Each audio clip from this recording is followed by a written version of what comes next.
Did you know that the tiny robot helpers in Silent Running were actually played by real people who had lost their legs? That single decision changed everything about how the movie felt, and nobody saw it coming. Silent Running is one of those films that quietly crept into the world in 1972 and never really left. It asked big questions. It made people feel things they were not ready to feel. And it did all of that with a budget smaller than most movies spend on catering. Let's dive in and discover 20 weird and amazing facts about Silent Running. Number 20. Director who had never made a feature film before here, Douglas Trumbull, the man who directed Silent Running, had never directed a full feature film before this one. Not a single one. He was known in Hollywood, sure, but for something very different. He was the visual effects wizard behind some of the most famous science fiction images ever put on screen. He helped create the stunning Stargate sequence in Stanley Kubrick's 2001 A Space Odyssey. He was the man behind the swirling lights, the impossible stars, the feeling that you were truly floating through space. People trusted him with their eyes. But directing actors, a story from beginning to end, was completely new territory for him. When Universal Pictures gave Trumbull the chance to direct Silent Running, many people in the industry were skeptical. They wondered if a visual effects artist could really carry a whole movie on his shoulders. Someone who spent his days thinking about camera lenses and light reflections suddenly switch gears and guide a human performance? Trumbull believed he could. And more than that, he believed he had something important to say. He was not just making a movie to make money. He cared deeply about the environment. He cared about nature, about what human beings were doing to the planet. Silent Running was not just a job for him. It was a message in a bottle thrown into the ocean of cinema. What is fascinating is that this inexperience actually helped the film. Trumbull brought a freshness to his direction that a seasoned Hollywood director might not have had. He did not follow the rules because he did not fully know all the rules yet. He trusted his instincts. He trusted his eyes. And those eyes had already helped create some of the most beautiful images in movie history. The result was something raw, something quiet, something deeply personal. Silent Running felt different from other science fiction films of its time because its director was different from other directors of his time. What looked like a weakness turned out to be the movie's greatest strength. Number 19. A budget so small, it seemed impossible when you watch Silent Running today. You might think it had a massive Hollywood budget behind it. The spacecraft looks enormous. The domes filled with trees and plants feel real and alive. The special effects hold up even now, decades later. Here's the secret that will make your jaw drop just a little. The entire film was made for approximately $3.2 million. In the world of science fiction filmmaking, that number is almost laughably small. To put it in perspective, 2001 A Space Odyssey, made just 4 years earlier, cost around $10.5 million.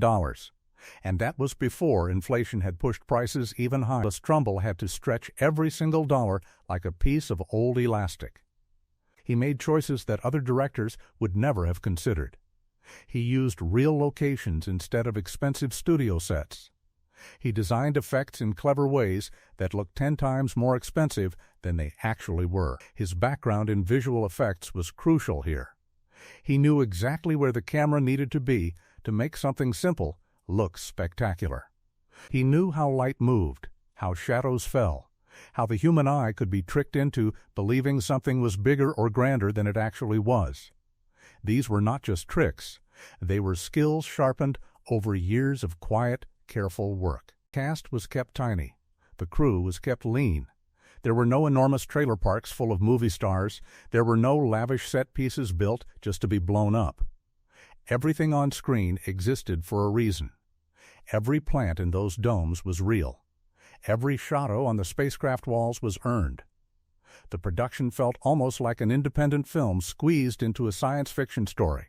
And somehow, that scrappiness gave the movie a beating heart that bigger, flashier films often lack. The audience could feel that something genuine was at stake, something true. It looked expensive. But behind the camera, it was a miracle of creative frugality. What looked like a big-budget space epic was really a small, passionate story told with extraordinary care. Number 18. The movie was filmed aboard a real aircraft carrier here is something that sounds almost too good to be true, but is completely real. The interiors of the Valley Forge spacecraft, the giant ship at the heart of silent running, were not built on a Hollywood soundstage. They were filmed aboard a real, decommissioned United States Navy aircraft carrier called the Valley Forge. The ship was sitting in dry dock waiting to be scrapped when the production team discovered it. And when they walked through its enormous corridors, its massive engine rooms, its cavernous storage spaces, they realized something wonderful. It already looked like a spaceship. The scale of the aircraft carrier was exactly what they needed. The ceilings were high. Machinery looked both familiar and alien at the same time. There was a weight to everything on board that no set builder could have faked convincingly. You see Bruce Dern walking through those corridors looking small against the enormous walls of steel. That feeling of scale is completely genuine. He really was small. The ship really was enormous. No trick, no illusion, just honest, beautiful reality captured on film. The aircraft carrier saved the production an enormous amount of money. Building sets of that scale from scratch would have cost far more than the entire budget allowed. But it was not just about money. The real ship brought something to the film that money cannot buy. It brought texture. It brought history. You could almost feel the weight of the metal, the smell of oil and sea air, the sense that this vessel had lived a life before the cameras arrived. The crew had to work around all kinds of challenges, strange angles, difficult lighting conditions, spaces that were never designed for filmmaking. But those challenges forced creativity. And creativity, as Douglas Trumbull well knew, was the most powerful tool on any set. What looked like a futuristic spacecraft was really a piece of American naval history. Number 17. Bruce Dern almost did not get the role. Dern was not the first choice for the role. He was not even close to the top of the list when the project first began taking shape. In Hollywood in the early 1970s, Bruce Dern was known primarily as a villain. He played bad guys. He played intense, unstable, dangerous characters in westerns and crime films. He was very good at it. But heroes? Leading men? That was different territory. The concern among some producers was simple. Could audiences root for Bruce Dern? Could they love him? Could they follow him through 90 minutes of nearly solo screen time and feel something real? Dern himself had doubts. He understood his reputation. He knew what people expected from him. But he also understood something deeper about Freeman Lowell. He saw that Lowell was not simply a hero. He was complicated. He was obsessive. He made terrible choices for reasons he believed were beautiful. He was the kind of character that defied easy labels. And that complexity was exactly where Bruce Dern lived as an. Once Dern committed to the role, he brought everything he had. He read about botany. He thought about what it would feel like to be the last guardian of something precious and irreplaceable. He found the emotional core of a man who loved plants more than he loved people, and somehow made that love feel understandable, even moving. There were days on set when his emotion was so raw and real that the crew stood quietly, not wanting to break the spell. Dern carried the film almost entirely on his own shoulders. And he did not just carry it. He made it soar. What looked like a risky casting choice became the movie's greatest decision. Number 16. The drones were played by real people. This is perhaps the most extraordinary production fact in the entire history of silent running, and it deserves to be told with the care it earns. The three small robots, Huey, Dewey, and Louie, who become Freeman Lowell's only companions in space, needed to move in a very specific way. They needed to walk with a slightly awkward, mechanical shuffle. They needed to feel real and physical and present, not like computer creations or puppets on strings. Douglas Trumbull and his team thought hard about how to achieve this. And then someone had an idea that was bold, unconventional, and quietly brilliant. They would cast actors who were bilateral amputees, people who had both legs amputated, and have them walk on their hands inside the robot suits. 4 men were eventually hired for the roles: Mark Persons, Steve Brown, Cheryl Sparks, and Larry Wisenhunt. Each of them wore a specially designed costume that concealed their lower body entirely and gave the robots their distinctive small, waddling appearance. The suits were built to sit at exactly the right height. The performers learned to move within them, to express emotion through tiny tilts of the robot head, through the angle of a mechanical arm, through the rhythm of their unusual walk. The results were astonishing. Huey, Dewey, and Louie felt alive in a way that no remotely controlled puppet or early computer graphic could have achieved. Audiences formed genuine emotional attachments to these little machines.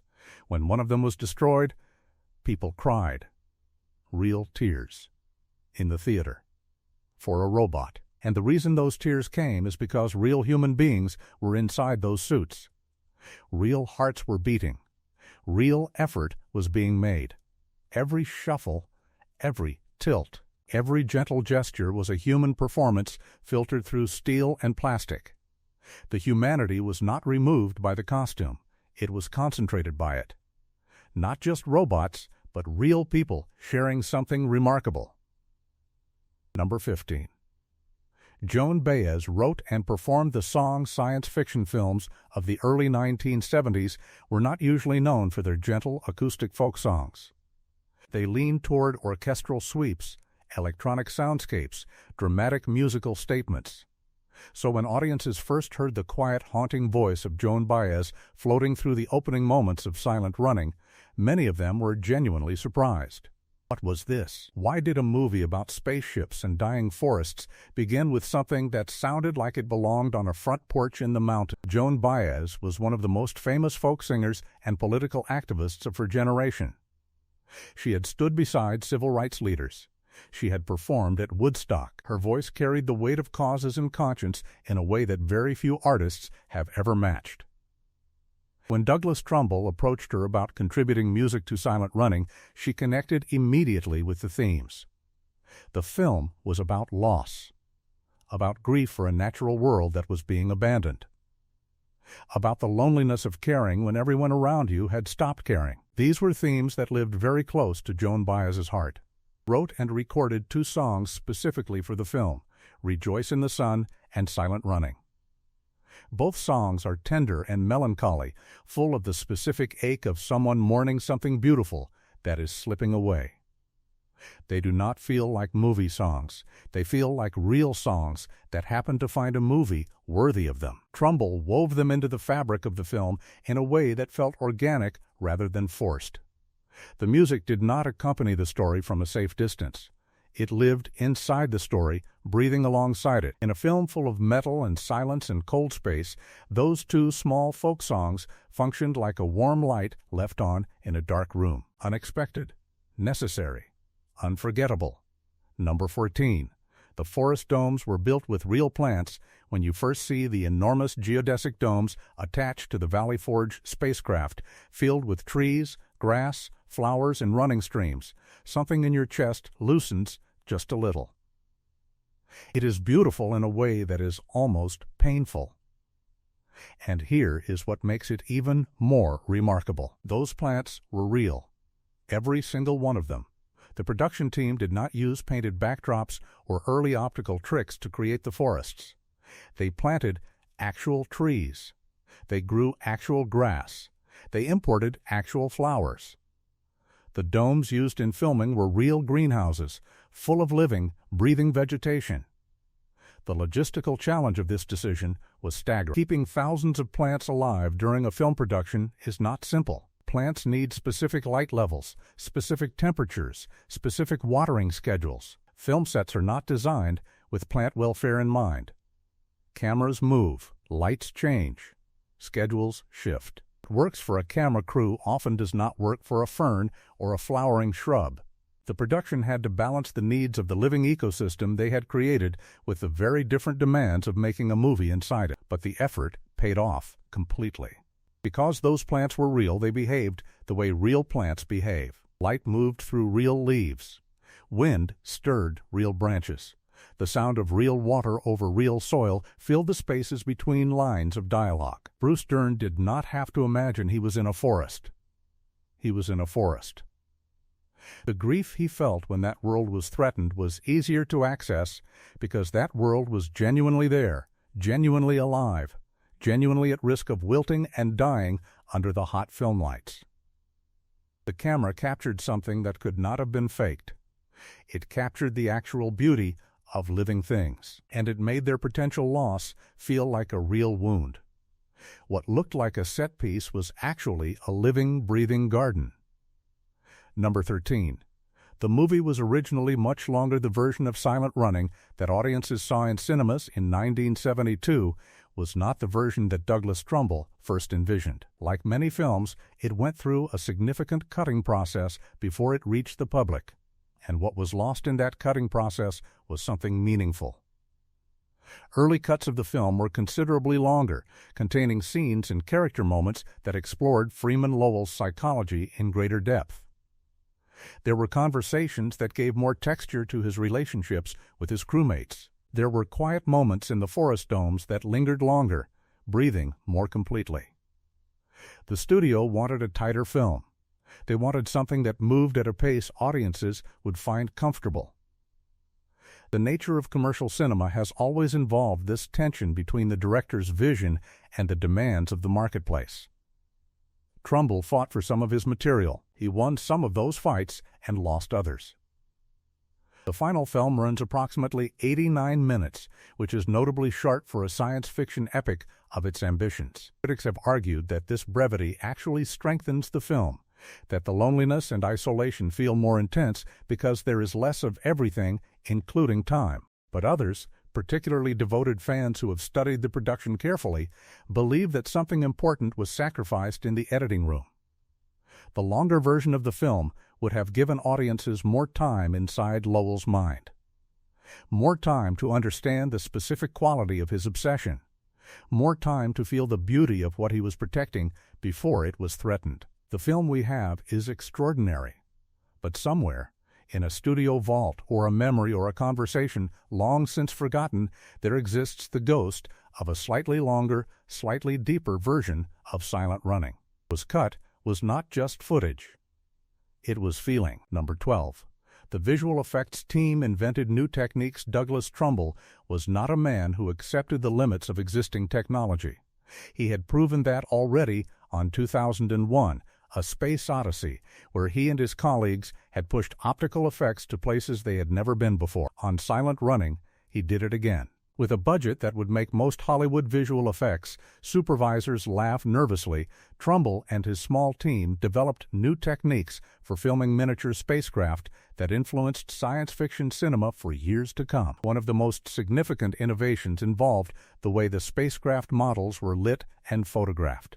Previous science fiction films had often struggled to make miniature models look genuinely large and real. There was always something slightly false about them. A quality of lightness, of toyishness that gave the game away. Trumbull addressed this by studying how real spacecraft and real aircraft looked when photographed.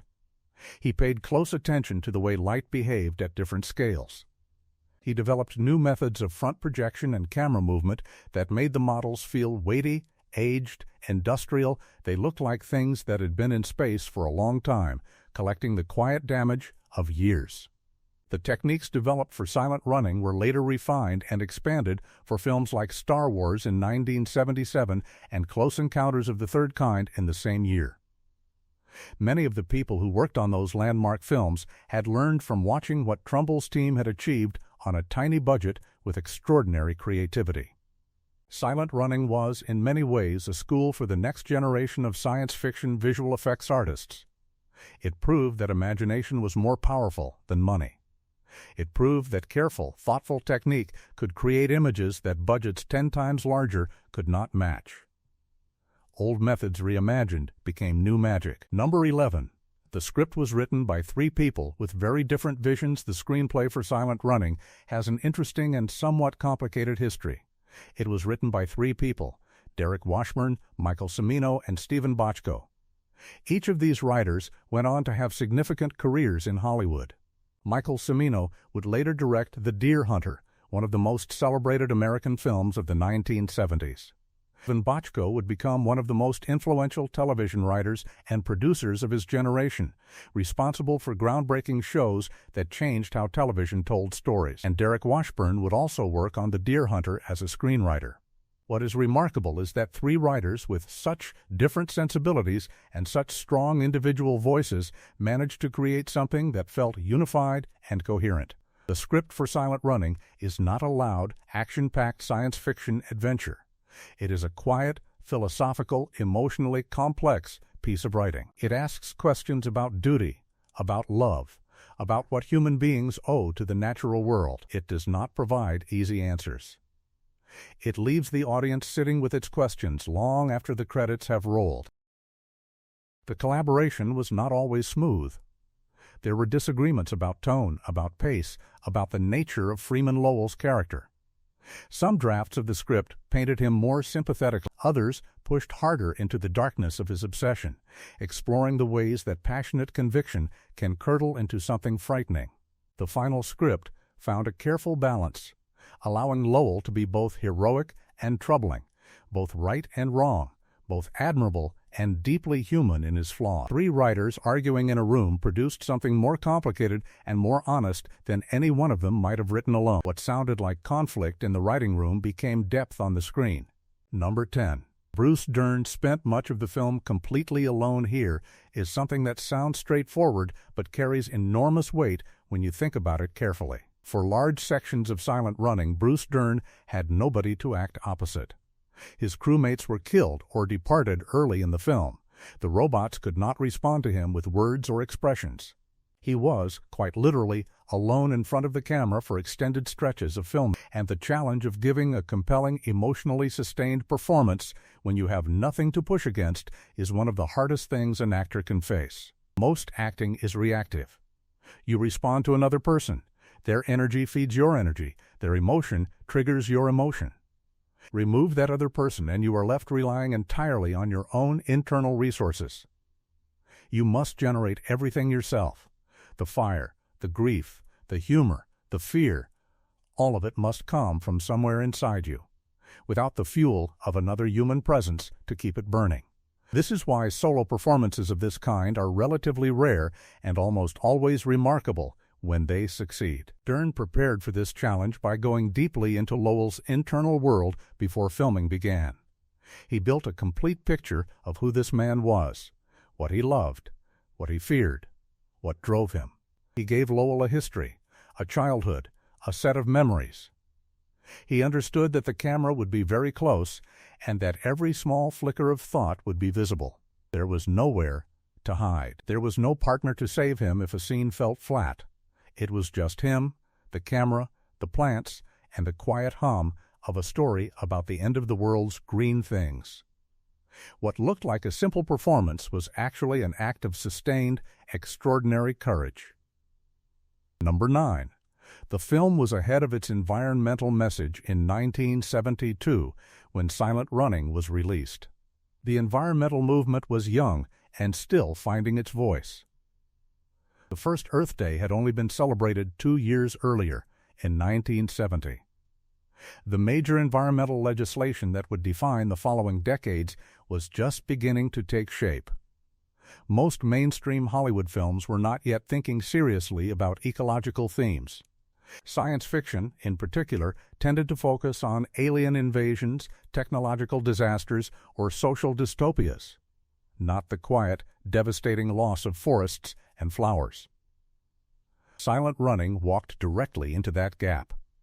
It imagined a future where Earth's plant life had been entirely destroyed, where the last remaining forests existed in bubble domes attached to a spacecraft, tended by a single dedicated guardian.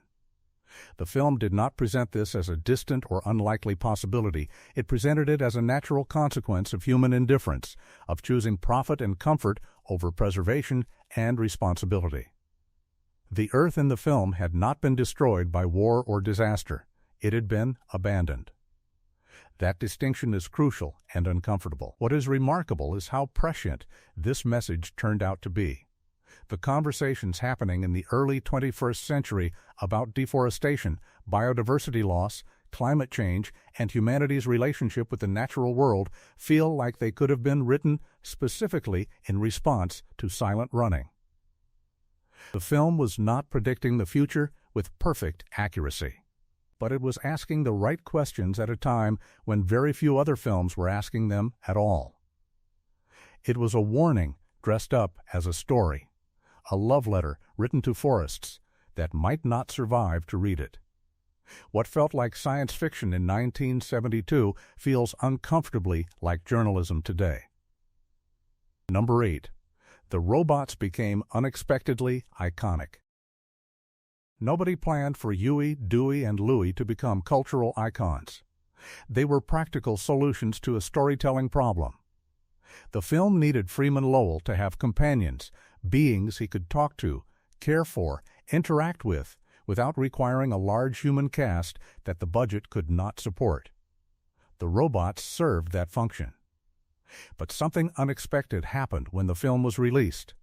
Audiences fell in love with these little machines in a way that nobody had fully anticipated. Huey, Dewey, and Louie arrived 5 years before R2-D2 in Star Wars. They preceded the beloved robot companions that would become a staple of science fiction cinema for decades. And many film historians and Star Wars devotees have noted the clear line of influence that runs from these three small, waddling, emotionally expressive robots to George Lucas's iconic creation. R2-D2 could not speak in human language. Neither could Huey, Dewey, and Louie. Yet both communicated volumes. Both made audiences laugh and cry. Both proved that you did not need a human face to create a human connection. The robots became a touchstone for discussions about robotics, artificial intelligence, and the nature of companionship. In academic papers and film school classrooms, they were analyzed as early examples of how science fiction could explore questions of consciousness and emotion through mechanical characters. Merchandise was limited in the early 1970s. The marketing infrastructure that would later explode around Star Wars did not yet exist. But the memory of those three small robots persisted. Model builders recreated them. Artists painted them. Writers referenced them. Three little machines, built on a tiny budget, waddled their way into cinema history. What looked like a practical solution became an enduring legacy. Number 7. Douglas Trumbull never directed another feature film for many years after completing Silent Running. Douglas Trumbull did not immediately launch into another directorial career. He returned to visual effects work, contributing his extraordinary talents to some of the most important science fiction films of the 1970s and 1980s. He worked on Close Encounters of the Third Kind.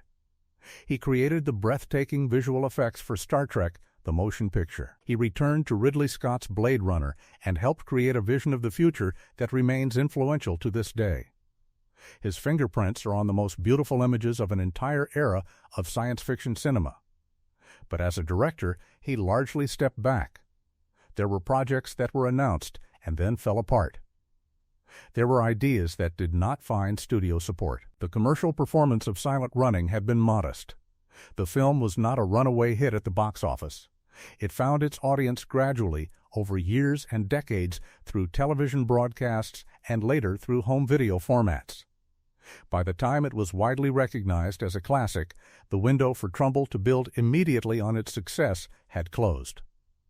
He made one more feature film, Brainstorm, in 1983.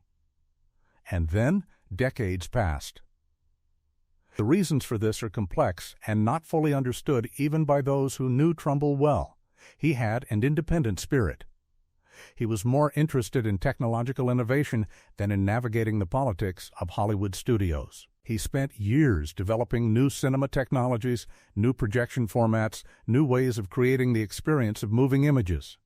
He was always looking forward, always solving the next problem, always asking what was possible rather than what was comfortable. Silent Running remained his most personal and complete statement as a storyteller. One film. One clear voice, one message that has never stopped being relevant. Sometimes one is enough.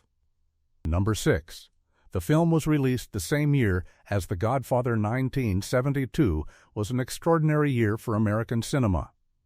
It was the year that Francis Ford Coppola released The Godfather, which would go on to become one of the most celebrated films ever made. It was the year of Deliverance, Cabaret, and Sleuth. The competition for audience attention was fierce, and the critical landscape was dominated by films with enormous casts, powerful performances, and sweeping narratives. Into this crowded and brilliant year, Silent Running arrived quietly and with very little fanfare. Universal Pictures was not entirely sure how to market the film.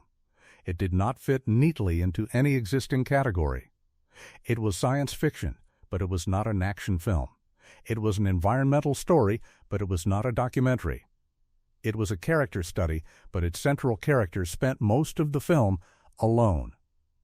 The marketing materials tried different approaches, emphasizing the spacecraft, the robots, the visual spectacle. But none of these approaches fully captured what the film actually was, and audiences, faced with The Godfather's irresistible gravitational pull, were not always finding their way to this quieter, stranger, more melancholy story. The film's initial box office performance was decent, but not spectacular. It did not recoup its budget with enormous profit. Critics were divided. Some recognized its ambition and originality, while others found it slow or emotionally uneven. But history, as it often does with films that are slightly ahead of their moment, eventually corrected this initial uncertainty. Silent Running found its people. It found them in college dormitories and late-night television broadcasts, and eventually on video cassette. It built its audience one viewer at a time, the way that all quietly important things tend to grow. What looked like a modest release became, slowly, a masterpiece waiting to be rediscovered. Number 5.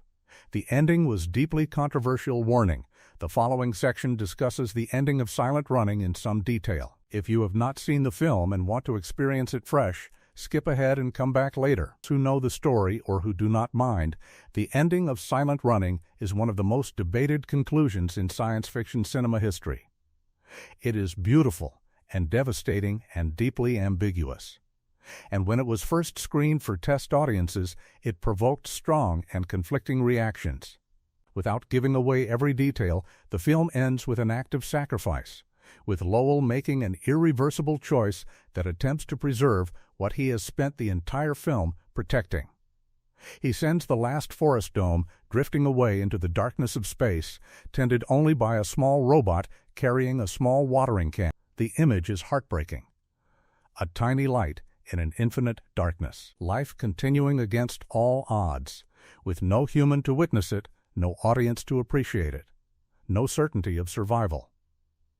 It is an ending that refuses comfort without abandoning hope. Some early audiences and studio executives wanted a different ending. They wanted something more conclusive, more uplifting, more traditionally satisfying. Trumbull resisted. He understood that the ambiguity was not a weakness. It was the whole point. The film was not about whether hope triumphs. It was about whether hope is worth maintaining even when triumph is uncertain. It was about the act of caring itself, independent of outcome.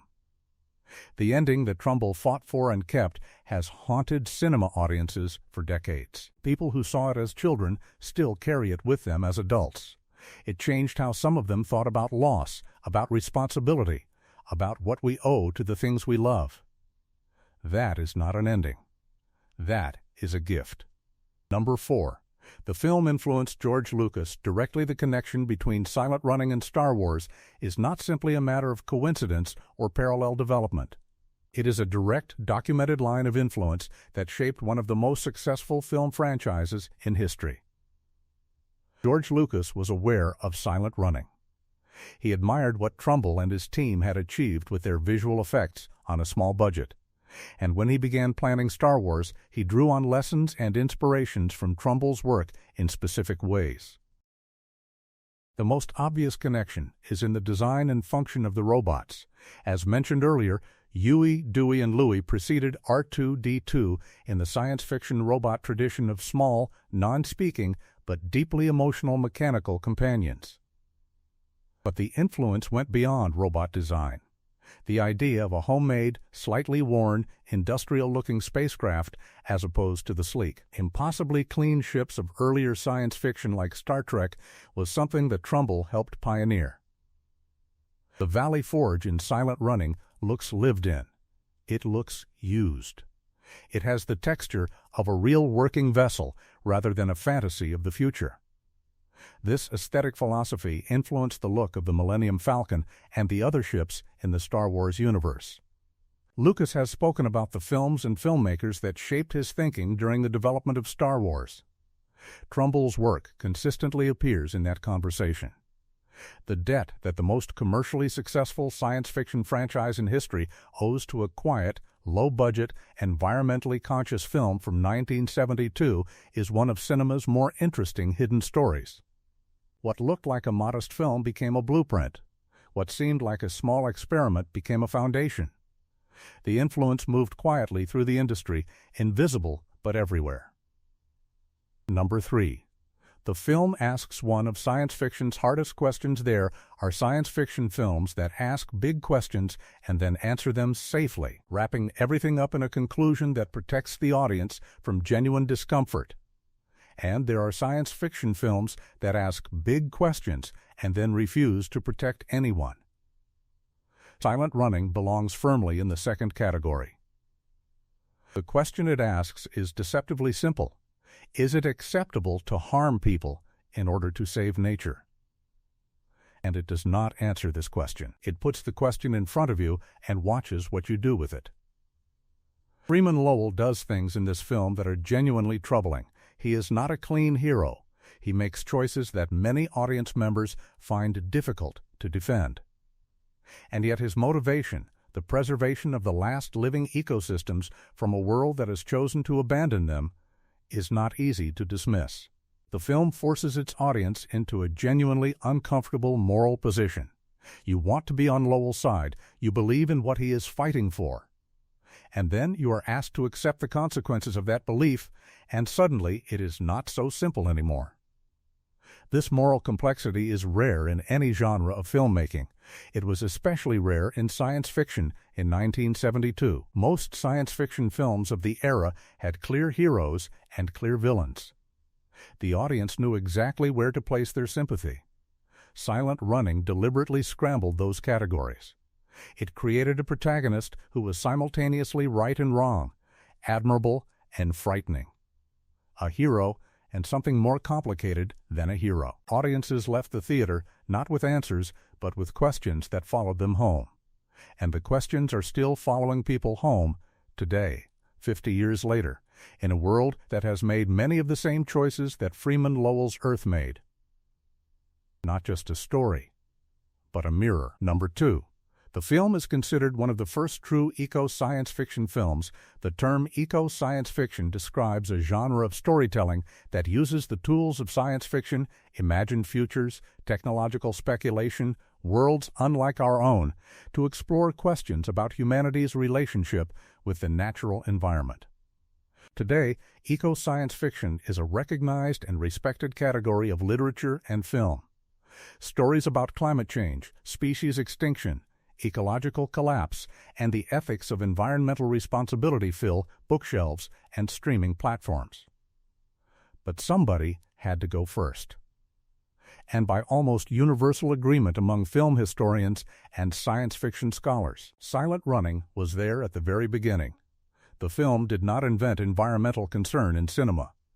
There had been films before 1972 that touched on ecological themes. But Silent Running was the first major science fiction film to place the destruction of nature at the absolute center of its story, not as a backdrop, not as a secondary theme, but as the beating heart of everything that happened on screen. The loss of Earth's forests was not a detail in Silent Running. It was the wound from which the entire film bled. This pioneering status gives the film a historical importance that goes beyond its considerable artistic qualities. It is a document of a moment when human beings were beginning, just beginning, to understand the scale of what was at stake in their relationship with the natural world. It was made by people who were frightened, not of aliens or robots or technological nightmares, but of a very specific, very human failure, the failure to care enough, the failure to protect what could not protect itself. That fear was real in 1972. It remains real now. And Silent Running is the film that first put it on a screen and asked everyone in the theater to look directly at it. What began as a small science fiction film became the starting point of an entire conversation about the future of life on Earth. Number 1. The film finally found its true audience decades later. Every great film has its moment of arrival. Sometimes that moment coincides with its theatrical release. The audiences are ready. The critics are in the right mood. The cultural conversation is exactly aligned with what the film has to say. And sometimes a film has to wait. It has to exist patiently in the margins of culture, passed from person to person, whispered about, discovered late at night on television, found in the back rows of video rental stores. Silent Running was a film that had to wait. When it was released in 1972, it received respectful but mixed notices. It found a devoted audience among science fiction enthusiasts and environmentally conscious viewers. But it did not achieve the broad cultural penetration of the other great films of its era. The Godfather took all the oxygen in the room that year, and Silent Running was quiet by nature, resistant to the kind of aggressive marketing that forces its way into public consciousness. Then something slow and beautiful happened. The film began to travel. It arrived on television and found children watching late at night who were forever changed by its ending. It arrived on video cassette and was watched in college dormitories and shared with friends who shared it with other friends. Film schools began to teach it. Environmental organizations began to screen it. Science fiction scholars began to write about it with the kind of care and seriousness usually reserved for literature.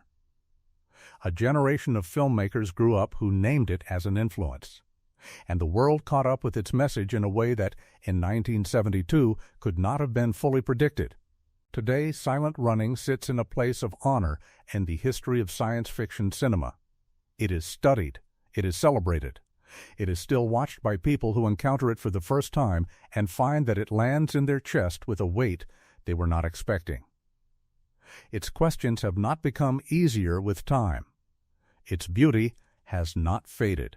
Its grief feels, if anything, more appropriate now than it did when the film was first made. What started as a small, passionate, slightly unlikely film about a man and his plants and his robots became one of cinema's most enduring arguments for the value of caring about the natural world.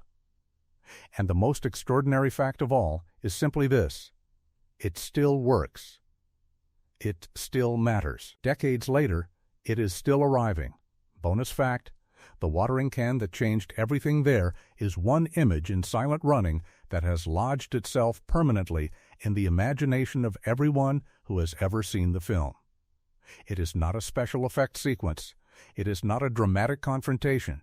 It is not even a moment of action in any traditional sense.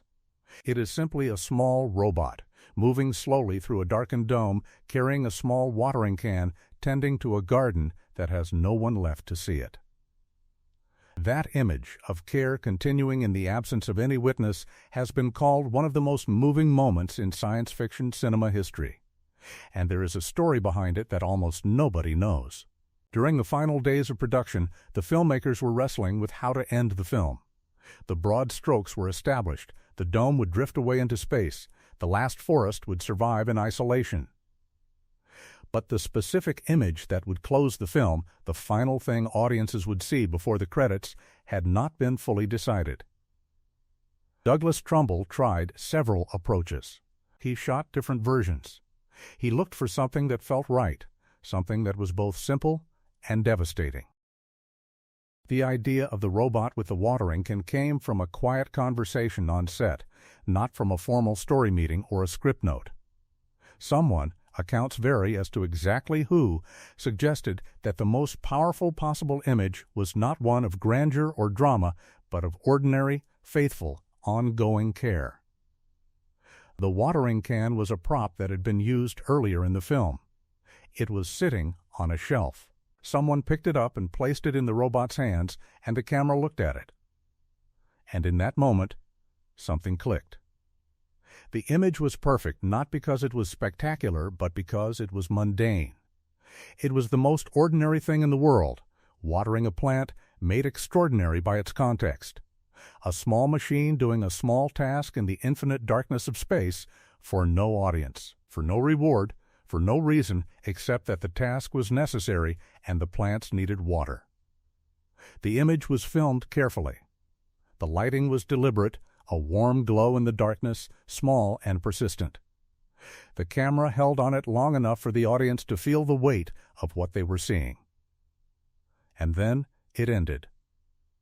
That final image has been reproduced in artwork, referenced in novels, discussed in philosophy classes, and carried in the memories of millions of people for more than 50 years. It was not planned from the beginning. It emerged from the process, from the conversation, from the simple act of picking up a prop and asking, "What if this is enough?" It was more than enough. It was everything. One small prop, one quiet idea, one image that will last as long as people still care about the things that cannot speak for themselves. Old tools. Extraordinary magic. Silent Running is a film about a man who loved something enough to sacrifice everything for it. But more than that, it is a film about all of us, about the choices we make, the things we protect, and the things we let go. It was made by a small group of passionate, creative people on a budget that Hollywood would laugh at today. It was made by a first-time director with a message burning in his chest. It was made by an actor brave enough to stand alone on screen and carry the weight of a dying world. It was made by performers who walked on their hands inside robot suits and gave us 3 companions that made us cry. It was made with real plants and a real aircraft carrier and real Joan Baez songs, and a watering can that became one of cinema's greatest symbols. Every movie hides a truth. Silent Running hides several. It hides the truth about what we owe to the natural world. It hides the truth about loneliness and purpose and what it means to keep caring when everyone else has stopped. It hides the truth about the power of small, patient, faithful actions in the face of enormous, indifferent darkness. These stories matter. The people behind these films matter. And the feelings these films leave behind, those quiet, persistent feelings that stay with you for years, those matter most of all. If you enjoyed these stories, subscribe for more. Every movie hides a truth, and we will keep uncovering them, one story at a time.